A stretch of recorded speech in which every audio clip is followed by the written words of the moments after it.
தேசிய நெடுஞ்சாலையில் காரில் சென்று கொண்டிருந்த ரவுடி ஜானை வழிமறித்த கும்பல் மனைவி கண்முன்னே பட்ட பகலில் காருக்குள் வைத்தே ரத்தம் தெறிக்க தெறிக்க கொலை செய்தது. தடுக்கச் சென்ற அவரின் மனைவி ஆதிராவுக்கும் அரிவாள் வெட்டு விழுந்து மருத்துவமனையில் அனுமதிக்கப்பட்டதாக கூறப்படுகிறது. ஜாகீர் ஹுசேன் கொலையில் தேடப்பட்டு வந்த முகமது தௌஃபீக்கை போலீசார் சுட்டு பிடித்தனர். நெல்லை ரெட்டியாப்பட்டி பகுதியில் பதுங்கியிருந்த குற்றவாளியை சுற்றி வளைத்து பிடிக்க முயன்ற போது தலைமை காவலர் ஆனந்தை அரிவாளால் தாக்கியதை அடுத்து போலீசார் தற்காப்புக்காக துப்பாக்கியால் சுட்டு பிடித்தனர். ஜாகீர் ஹுசேன் கொலையில் தேடப்பட்டு வந்த முகமது தௌஃபீக்கை போலீசார் சுட்டு பிடித்தனர். நெல்லை ரெட்டியாப்பட்டி பகுதியில் பதுங்கியிருந்த குற்றவாளியை சுற்றி வளைத்து பிடிக்க முயன்ற போது தலைமை காவலர் ஆனந்தை அரிவாளால் தாக்கியதை அடுத்து போலீசார் தற்காப்புக்காக துப்பாக்கியால் சுட்டு பிடித்தனர். சட்ட ஒழுங்கு பிரச்சனையில் திமுக அரசு கடுமையாக இருக்கும் என சட்டப்பேரவையில் முதலமைச்சர் மு.க.ஸ்டாலின் தெரிவித்தார். ஜாகீர் ஹுசேன் கொலை தொடர்பாக எதிர்க்கட்சித் தலைவர் கொண்டு வந்த சிறப்பு கவன ஈர்ப்பு தீர்மானத்திற்கு பதிலளித்து பேசிய முதலமைச்சர் மு.க.ஸ்டாலின் சட்டத்தை யாரும் தங்கள் கையில் எடுத்துக் கொள்வதை இந்த அரசு அனுமதிக்காது என்று திட்டவட்டமாக கூறினார். நெல்லையில் ஓய்வு பெற்ற காவல் அதிகாரி ஜாகீர் ஹுசேன் கொலை சம்பவம் குறித்து சட்டப்பேரவையில் எதிர்க்கட்சித் தலைவர் எடப்பாடி பழனிசாமி சிறப்பு கவன ஈர்ப்பு தீர்மானம் கொண்டு வந்தார். கொலை செய்யப்படுவதற்கு முன்பு காவல்துறையில் புகார் அளித்த போதிலும் ஜாகீர் ஹுசேனை அழைத்து கட்ட பஞ்சாயத்து செய்திருப்பதாக குற்றம் சாட்டினார். தமிழ்நாட்டில் டாஸ்மாக் விவகாரம் தொடர்பாக அமலாக்கத்துறை மேற்கொண்டு வரும் விசாரணைக்கு தடை விதிக்க உத்தரவிடக் கோரி சென்னை உயர்நீதிமன்றத்தில் டாஸ்மாக் நிறுவனம் மனு தாக்கல் செய்துள்ளது. மேலும் அமலாக்கத்துறை சோதனையில் ஆவணங்கள் பறிமுதல் செய்யப்பட்டதை சட்டவிரோதம் என அறிவிக்க வேண்டும் எனவும் மனுவில் கோரிக்கை விடுக்கப்பட்டுள்ளது. தமிழகத்தில் டாஸ்மாக் கடைகளை மூடுவதாக திமுக அரசு தேர்தல் அறிக்கையில் எந்த வாக்குறுதியும் கொடுக்கவில்லை என அமைச்சர் செந்தில் பாலாஜி தெரிவித்தார். டாஸ்மாக் கடைகளை மூடுவது தொடர்பாக சட்டப்பேரவையில் பாஜக எம்எல்ஏ வானதி சீனிவாசன் எழுப்பிய கேள்விக்கு பதிலளித்த அவர் பொதுமக்களுக்கு இடையூறாக இருந்த 603 மதுக்கடைகளை மாநிலம் முழுவதும் மூடியுள்ளதாக தெரிவித்தார். தமிழகத்தில் மொத்த கடன் அளவு அதிகரித்துக் கொண்டே செல்வதாகவும் மூச்சு முட்டும் அளவிற்கு கடன் வாங்க வேண்டுமா எனவும் முன்னாள் அமைச்சர் சி விஜயபாஸ்கர் கேள்வி எழுப்பினார். பட்ஜெட் மீதான விவாதத்தின் போது விஜயபாஸ்கர் எழுப்பிய கேள்விக்கு பதிலளித்த அமைச்சர் தங்கம் தென்னரசு உரிமைக்காக போராடும் சூழலில் மத்திய அரசிடம் நிதி பெற முடியாததால் கடன் வாங்கும் நிலை ஏற்பட்டுள்ளதாக கூறினார். ரேஷன் பொருட்களை வீடுகளுக்கே கொண்டு சென்று வழங்கும் நடைமுறையை செயல்படுத்துவதற்கான சாத்தியக்கூறுகள் குறித்து ஆராய தமிழக அரசு குழு வரும் 20ஆம் தேதி பல்வேறு மாநிலங்களுக்கு செல்ல உள்ளதாக அமைச்சர் சக்கரபாணி கூறினார். சட்டப்பேரவையில் இல்லம் தேடி ரேஷன் திட்டம் எப்போது செயல்படுத்தப்படும் என செங்கோட்டையன் கேள்வி எழுப்பியதற்கு அவர் பதிலளித்தார். அடையாறு நதி மறுசீரமைப்பு திட்டம் இந்த ஆண்டு தொடங்கப்படும் என அமைச்சர் மா சுப்பிரமணியன் தெரிவித்தார். சட்டப்பேரவையில் அதிமுக எம்எல்ஏ விஜயபாஸ்கர் எழுப்பிய கேள்விக்கு பதிலளித்த அவர் அடையாறு நதியோரங்களில் சுமார் 5000 குடும்பங்கள் வசித்து வருவதால் அவர்களை மறு குடியமர்வு செய்ய வேண்டும் என்பதே கால தாமதத்திற்கு காரணம் என தெரிவித்தார். இதுநாள் வரை சட்டமன்றத்தில் எதிரும் புதிருமாக இருந்த இபிஎஸ் ஓபிஎஸ் தரப்பினர் தற்போது திடீர் நெருக்கம் காட்டுவது பலரையும் உற்றுநோக்க வைத்திருக்கிறது. ஓபிஎஸ் ஆதரவாளர் வைத்தியலிங்கத்துடன் அதிமுக எம்எல்ஏக்கள் சகஜமாக பேசி சிரித்து மகிழ்ந்தது மீண்டும் அதிமுக ஒன்றிணைப்பிற்கான தோற்றத்தை உருவாக்கியிருப்பதாக சொல்லப்படுகிறது. சட்டப்பேரவையில் வினாவிடை நேரத்தின் போது பேரவைத் தலைவர் அப்பாவு அதிமுக உறுப்பினரை கடிந்து கொண்டார். அதிமுக உறுப்பினர் அருண்மொழி தேவன் துணை கேள்வி கேட்டுக் கொண்டிருந்த போது சக உறுப்பினரான அம்மன் அர்ஜுனன் சபாநாயகரை நோக்கி அமர்ந்தபடியே இருந்து கையை உயர்த்தி கோபமாக பேசினார். இதனால் சபாநாயகர் அப்பாவு டென்ஷன் ஆனார். மறுசீரமைப்பு விவகாரம் தொடர்பாக நாடாளுமன்ற வளாகத்தில் திமுக கூட்டணி கட்சி எம்பிக்கள் போராட்டத்தில் ஈடுபட்டனர். நியாயமான முறையில் தொகுதிகளை மறுசீரமைப்பு செய்ய வேண்டும் என்பதை வலியுறுத்தி எம்பிக்கள் கனிமொழி, திருச்சி சிவா, தயாநிதி மாறன், வைகோ, திருமாவளவன் உள்ளிட்டோர் போராட்டத்தில் பங்கேற்றனர். மாநிலங்களவையில் மீனவர்கள் கைது விவகாரத்தை எழுப்பிய வைகோ தமிழ்நாட்டு மீனவர்கள் என்ன அனாதைகளா என ஆவேசமாக கேள்வி எழுப்பி அரங்கை அதிர வைத்தார். பூஜ்ய நேரத்தின் போது பேசிய அவர் இலங்கையை கண்டிக்காத பிரதமர் மோடி அடிக்கடி அங்கு செல்வது ஏன் என வினவினார். பொது இடங்களில் வைக்கப்பட்டுள்ள கட்சி கொடி கம்பங்களை அகற்றுமாறு தொண்டர்களுக்கு திமுக பொதுச் செயலாளர் துரைமுருகன் உத்தரவிட்டுள்ளார். கொடி கம்பங்களை அகற்றுவது தொடர்பாக உயர்நீதிமன்ற மதுரை கிளை அளித்த தீர்ப்பை ஏற்று 15 நாட்களுக்குள் கொடி கம்பங்களை அகற்ற வேண்டுமென தெரிவித்துள்ளார். சட்டவிரோத பணப்பரிமாற்ற தடை சட்ட வழக்கில் அமைச்சர் பொன்முடி அவரது மகன்களுடன் சிபிஐ சிறப்பு நீதிமன்றத்தில் நேரில் ஆஜராகினார். அப்போது அமைச்சராக இருப்பதால் அடுத்த கட்ட விசாரணைகளுக்கு நேரில் ஆஜராவதில் விலக்களிக்க கோரிய மனுவில் அமலாக்கத்துறை தரப்பில் விளக்கமளிக்க உத்தரவிடப்பட்டது.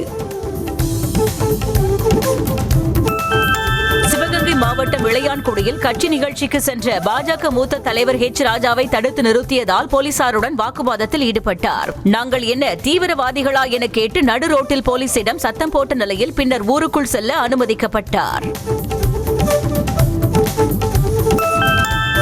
சென்னையில் காணாமல் போன முன்னாள் எம்பியின் உதவியாளர் செஞ்சியில் சடலமாக மீட்கப்பட்ட சம்பவம் அதிர்ச்சியை ஏற்படுத்தியுள்ளது. நில ஆக்கிரமிப்பு செய்தவர்களை தட்டி கேட்டதால் குமார் என்பவரை காரில் கடத்திய கும்பல் அவரை அடித்துக் கொன்றுவிட்டு செஞ்சி அருகே புதைத்ததாக தெரியவந்துள்ளது. இது தொடர்பாக 3 பேரை போலீசார் கைது செய்துள்ளனர். ஆட்டோவிற்கு குறைந்தபட்ச மீட்டர் கட்டணத்தை உயர்த்த கோரி ஆட்டோ ஓட்டுநர்கள் சென்னையில் ஒருநாள் வேலை நிறுத்த போராட்டத்தில் ஈடுபட்டனர். 1.8 கிலோமீட்டர் தொலைவிற்கு 25 ரூபாய் குறைந்தபட்ச கட்டணமாக அரசு நிர்ணயம் செய்துள்ளது. இதனை 1.5 கிலோமீட்டராக குறைத்து 50 ரூபாயாக அரசு உயர்த்தி தர வேண்டும் என ஆட்டோ ஓட்டுநர் சங்கத்தினர் கோரிக்கை விடுத்துள்ளனர். ஆட்டோ ஓட்டுநர்களுடன் பேச்சுவார்த்தை நடத்தி சுமூக தீர்வு எட்டப்படும் என போக்குவரத்து துறை அமைச்சர் சிவசங்கர் உறுதியளித்துள்ளார். முன்னதாக சென்னை மாநகரில் குளிர்சாதன பேருந்துகள் உட்பட அனைத்து வகை பேருந்துகளிலும் விருப்பம் போல பயணம் செய்யக்கூடிய 2000 ரூபாய் மதிப்பிலான மாதாந்திர பயண அட்டையை அமைச்சர் அறிமுகம் செய்து வைத்தார். சென்னையில் ஆபரண தங்கத்தின் விலை 320 ரூபாய் அதிகரித்து 66,320 ரூபாய்க்கும், கிராமுக்கு 40 ரூபாய் அதிகரித்து 8,290 ரூபாய்க்கும் விற்பனை செய்யப்படுகிறது. வெள்ளி விலை கிலோவிற்கு 1000 ரூபாய் உயர்ந்து 1,14,000 ரூபாய்க்கும், கிராமுக்கு 1 ரூபாய் உயர்ந்து 114 ரூபாய்க்கும் விற்பனை செய்யப்படுகிறது.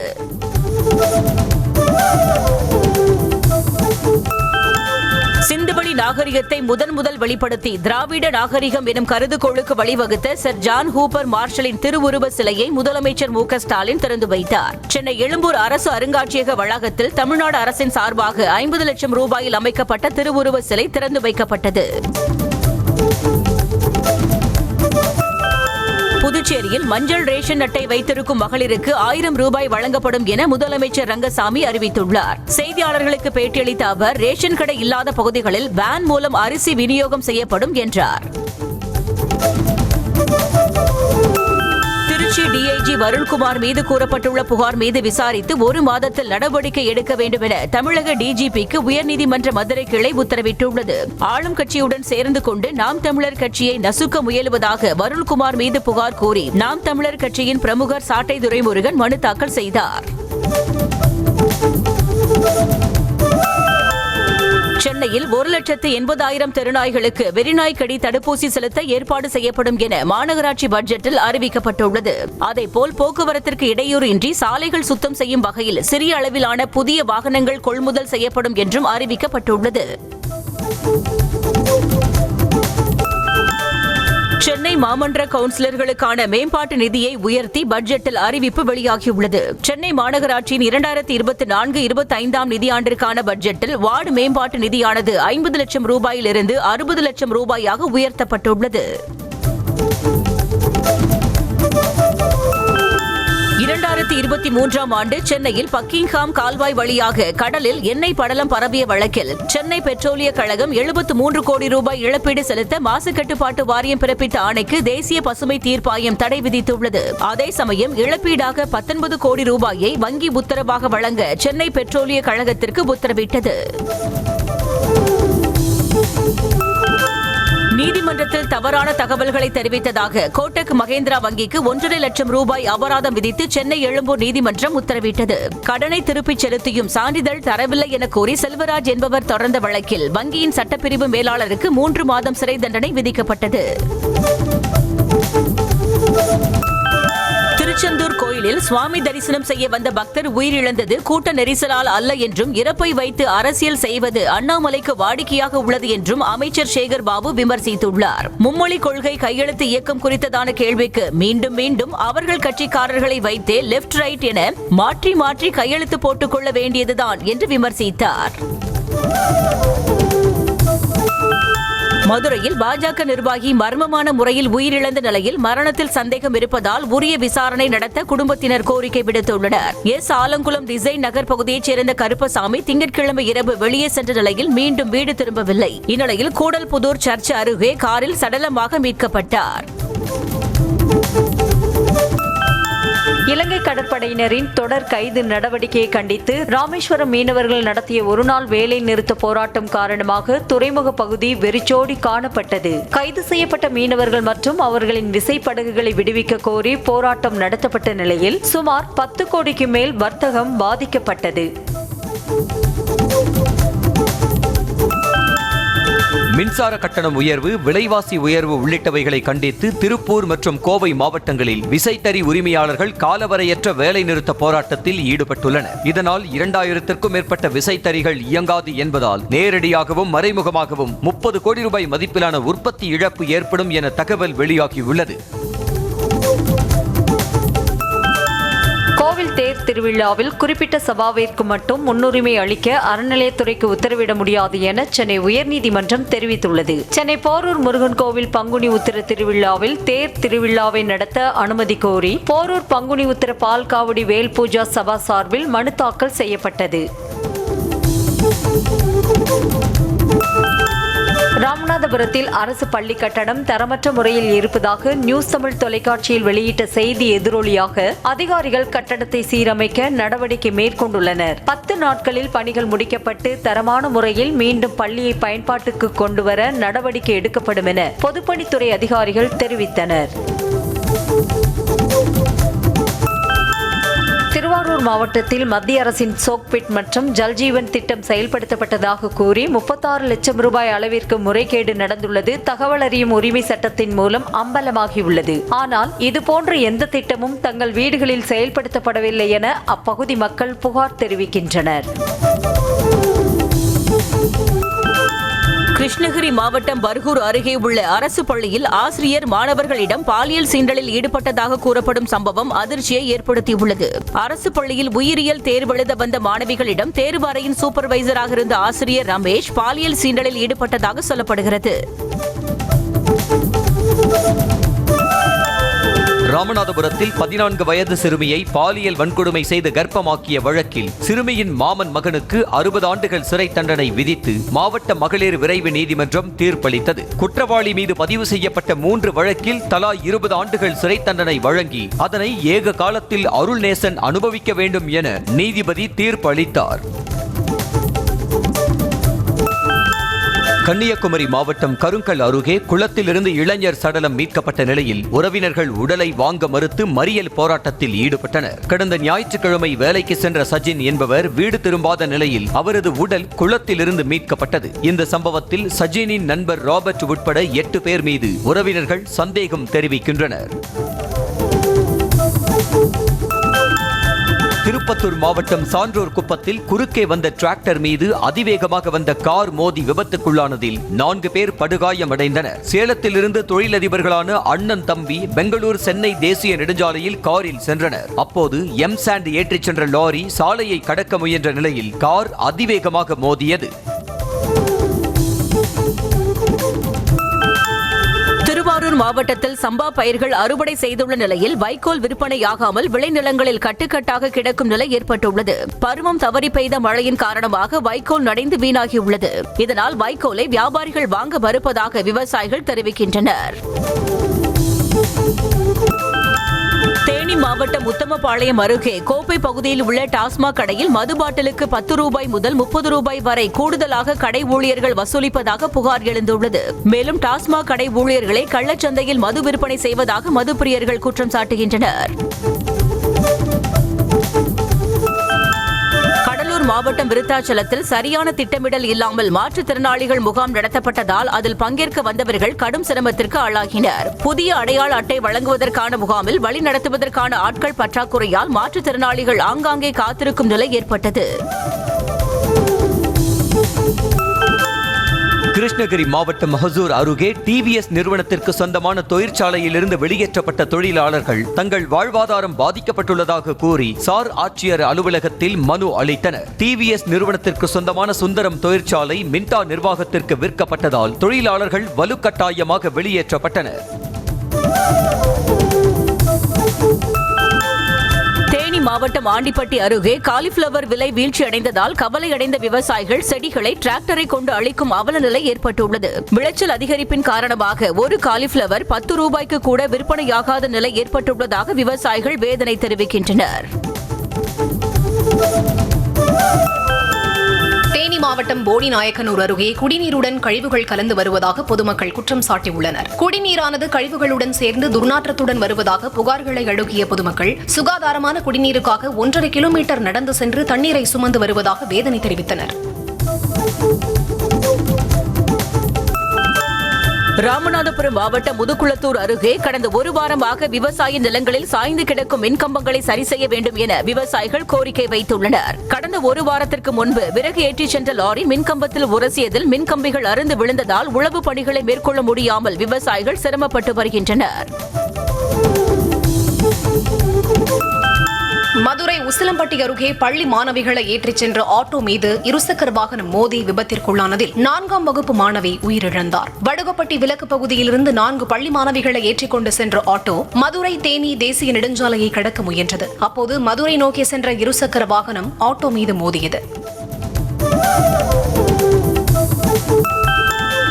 மாவட்டம் சூலூர் அருகே சிறையில் இருந்து ஜாமீனில் வந்த இளைஞர் வீட்டில் நகை திருடிய வழக்கில் 18வது முறையாக கைது செய்யப்பட்டார். போலீசார் விசாரணையில் திருட்டு வழக்கில் முதன்முறையாக சிறை சென்ற போது கைதிகளுக்கு பால் ஊற்றும் பணி கொடுத்ததால் அதிலிருந்து பால்கார செந்தில் என பெயர் வந்ததாக கூறியுள்ளார்.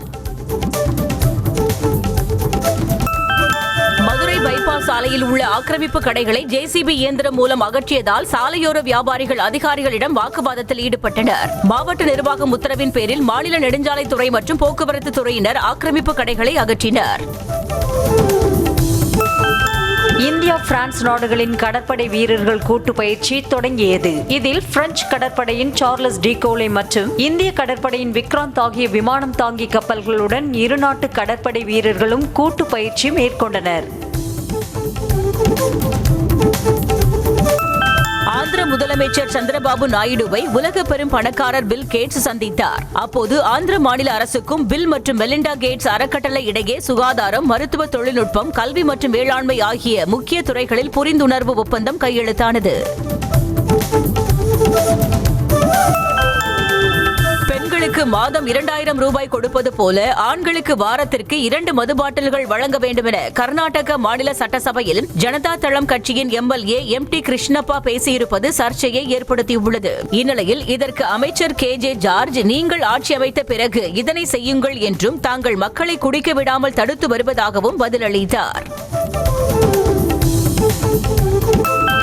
டெல்லி மாநகராட்சியின் 2025-2026 நிதி ஆண்டிற்கான பட்ஜெட்டை இறுதி செய்வது தொடர்பாக கூட்டம் நடைபெற்றது. இந்த கூட்டத்தின் போது பாஜக, ஆம் ஆத்மி, காங்கிரஸ் கட்சிகளை சேர்ந்த கவுன்சிலர்கள் ஒரே நேரத்தில் அமளியில் ஈடுபட்டு அரசியல் சாசனத்தை கொள்ளாதீர்கள் என மாறி மாறி முழக்கமிட்டதால் பரபரப்பு ஏற்பட்டது. ரங் பஞ்சமியை ஒட்டி மத்திய பிரதேசம் இந்தூரில் லட்சக்கணக்கான மக்கள் தெருக்களில் திரண்டு வண்ண பொடிகளை தூவி கொண்டாடினர். ஹோலி பண்டிகைக்கு பிறகு 5வது நாள் வரும் ரங் பஞ்சமி வட மாநிலங்களில் கோலாகலமாக கொண்டாடப்பட்டாலும் மத்திய பிரதேசம் இந்தூரில் வெகு பிரம்மாண்டமாகவும் தனித்துவமாகவும் கொண்டாடப்படுகிறது. கேரள மாநிலம் பாலக்காடு மாவட்டத்தில் இரவு நேரத்தில் இருசக்கர வாகனத்தில் வந்த பெட்ரோல் பங்க் ஊழியரின் பணப்பையை கண்ணுமைக்கும் நேரத்தில் திருடிச் சென்ற மர்ம நபர்களை சிசிடிவி காட்சிகள் உதவியுடன் போலீசார் தேடி வருகின்றனர். வாகன பதிவெண்ணை வைத்து விசாரணை மேற்கொண்டதில் அந்த வாகனம் எர்ணாகுளம் மாவட்டத்தைச் சேர்ந்தது என்பது தெரிய வந்திருக்கிறது. குஜராத் மாநிலம் அகமதாபாத்தில் உள்ள அடுக்குமாடி குடியிருப்பிலிருந்து 88 கிலோ தங்க கட்டிகள், 19.6 கிலோ தங்க நகைகள், 1.37 கோடி ரூபாய் பணம், 11 உயர் ரக வெளிநாட்டு கடிகாரங்கள் உள்ளிட்டவற்றை பயங்கரவாத தடுப்பு படையினர் மற்றும் வருவாய் புலனாய்வு அதிகாரிகள் பறிமுதல் செய்தனர். மேலும் இந்த சம்பவத்தின் பின்னணியில் சர்வதேச கடத்தல் கும்பலுக்கு தொடர்பு உள்ளதா என்ற கோணத்தில் விசாரணை நடைபெற்று வருகிறது. ஐபிஎல் தொடரில் சென்னை மும்பை அணிகளுக்கிடையே சேப்பாக்கம் மைதானத்தில் நடைபெறும் போட்டிக்கான ஆன்லைன் டிக்கெட்டுகள் விற்று தீர்ந்தன. www.chennaiSuperKings.com என்ற இணையதளத்தில் காலை 10:15 மணிக்கு டிக்கெட் விற்பனை தொடங்கிய நிலையில் 1 மணி நேரத்திலேயே விற்று தீர்ந்ததால் ரசிகர்கள் ஏமாற்றமடைந்தனர். இந்த வாரம் தொடங்க உள்ள 18வது ஐபிஎல் சீசனின் தொடக்க விழாவை முன் எப்போதும் இல்லாத வகையில் போட்டிகள் நடைபெறும் 13 இடங்களிலும் கொண்டாட பிசிசிஐ திட்டமிட்டுள்ளது. வரும் 22ஆம் தேதி கொல்கத்தாவில் நடக்கும் தொடக்க விழாவில் பாலிவுட் நடிகை திஷா பதானி மற்றும் பாடகி ஸ்ரேயா கோஷல் ஆகியோர் பங்கேற்கின்றனர். ராம நவமி விழா கொண்டாட்டங்களுக்காக கொல்கத்தா லக்னோ இடையேயான போட்டியில் மாற்றம் ஏற்பட வாய்ப்புள்ளதாக தகவல்கள் வெளியாகியுள்ளன. ஏப்ரல் 6ஆம் தேதி கொல்கத்தா ஈடன் கார்டன் மைதானத்தில் கொல்கத்தா லக்னோ இடையே போட்டி நடைபெறுகிறது. கடந்த வருடமும் ராம நவமி விழாவையொட்டி மைதானம் மாற்றப்பட்டதால் இந்த வருடமும் மாற்றியமைக்கப்படும் என்று கூறப்படுகிறது. ஐபிஎல் தொடருக்கான பயிற்சி ஆட்டத்தின் போது சிஎஸ்கே நட்சத்திர வீரர் MS தோனி தனது ஃபேமஸ் ஹெலிகாப்டர் ஷாட் அடித்த வீடியோ இணையத்தில் வைரலாகி வருகிறது. சேப்பாக்கம் கிரிக்கெட் மைதானத்தில் சென்னை வீரர்கள் பயிற்சி மேற்கொண்டு வரும் நிலையில் பத்திரானா வீசிய பந்தை தோனி வானில் பறக்க விட்டார். ஐபிஎல் கிரிக்கெட் தொடரின் முதல் போட்டியில் மும்பை இந்தியன்ஸ் அணியை சூரியகுமார் யாதவ் வழிநடத்துவார் என அறிவிக்கப்பட்டுள்ளது. ஹர்திக் பாண்டியா மீதான ஒழுங்கு நடவடிக்கையின்படி ஒரு போட்டியில் விளையாடுவதற்கு தடை உள்ளதால் முதல் போட்டியை சூரியகுமார் யாதவ் வழிநடத்துவார். ஐபிஎல் போட்டியில் டெல்லி அணிக்காக விளையாடும் KL ராகுல் பேட்டிங்கில் தொடக்க வீரராக களமிறங்காமல் நடுவரிசையில் களமிறங்க உள்ளதாக தகவல் வெளியாகியுள்ளது. அந்த அணியில் இடம்பெற்றிருந்த இங்கிலாந்து வீரர் ஹாரி ஃபரூக் விளையாட 2 ஆண்டுகள் தடை விதிக்கப்பட்டுள்ளதால் நடுவரிசையை சமாளிக்க KL ராகுல் அந்த வரிசையில் களமிறங்குவார் என்று கூறப்படுகிறது. ஐபிஎல்லில் ராஜஸ்தான் அணியின் பயிற்சியாளர் ராகுல் டிராவிட் அணியுடன் இணைந்தார். பெங்களூருவில் கிளப் போட்டியின் போது காலில் காயம் ஏற்பட்டு சிகிச்சை பெற்று வரும் நிலையில் வீரர்களின் பயிற்சியை எலக்ட்ரிக் வீல் சேரில் வந்து பார்வையிட்ட வீடியோ வெளியாகியுள்ளது. இதனை பார்த்து பலரும் அவரை பாராட்டி வருகின்றனர்.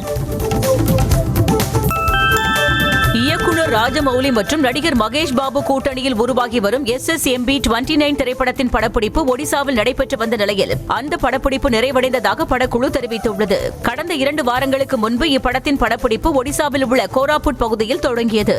இது தொடர்பான புகைப்படங்களும் வெளியாகி வைரலாகின.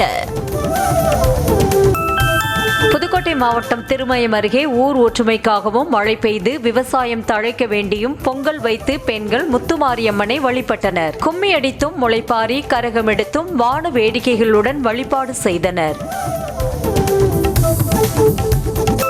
பெரிதும் எதிர்பார்க்கப்பட்ட ஸ்கிராம்ப்ளர் ஐகான் டார்க் பைக்கை டுகாட்டி நிறுவனம் இந்தியாவில் அறிமுகம் செய்துள்ளது. இந்த பைக்கின் எக்ஸ் ஷோரூம் விலை 9,97,000 ரூபாய் என நிர்ணயம் செய்யப்பட்டுள்ளது. டுகாட்டி அறிமுகப்படுத்திய பைக்குகளில் இது மிகவும் விலை குறைவான பைக் என்று சொல்லப்படுகிறது.